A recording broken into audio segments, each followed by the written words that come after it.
ឈរចាំអូននៅវាលស្រែមើលផ្លូវដែលអូនធ្លាប់ដើរកាត់ពីអ្នកបងអនុស្សាវរីយ៍កន្លងជាច្រើនលាក់នៅក្នុងចិត្តតែអូនបែរជាដើរចេញដោយមិនលាមួយម៉ាត់បងព្យាយាមស្រឡាញ់អូនអស់ពីបេះដូងថែរក្សាអូនលើសពីជីវិតខ្លួនឯងតែចុងក្រោយ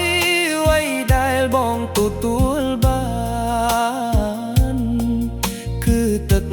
ភ្នែកនឹងការឈឺចាប់បងចង់សួរថាតើអូនធ្លាប់ស្រឡាញ់បងទេឬគ្រាន់តែឲ្យបងស្រមៃម្នាក់ឯងពាក្យសន្យាដែលអូនធ្លាប់និយាយតើជាពាក្យពិតឬគ្រាន់តែខ្យល់បកកាត់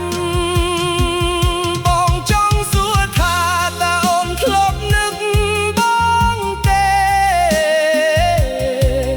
នៅពេលអូននៅក្បែរអ្នកថ្មី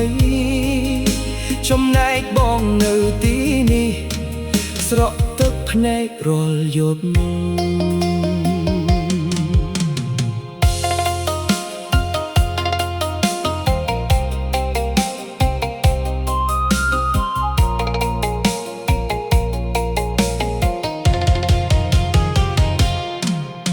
តួអូនលែងនៅក្បែរបងក៏ដោយចិត្តបងនៅតែស្មោះមិនប្រែបើថ្ងៃណាអូននឹកឃើញអតីតកាលសូមដឹងថាបងនៅតែនឹកអូនជានិច្ចបងចង់សួរថាតើអូនធ្លាប់ស្រឡាញ់បងទេសំណួរនេះមានចំលើយទុកឲ្យបេះដូងបងឈឺចាប់ស្ងាត់ស្ងាត់ជាមួយស្នេហ៍ដែលមិនអាចបំភ្លេចបានបងចង់សួរថាតើអូនធ្លាប់នឹកបងទេ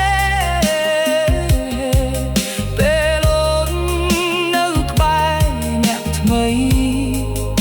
ចំណែកបងនៅទីនេះស្រក់ទឹកភ្នែករាល់យប់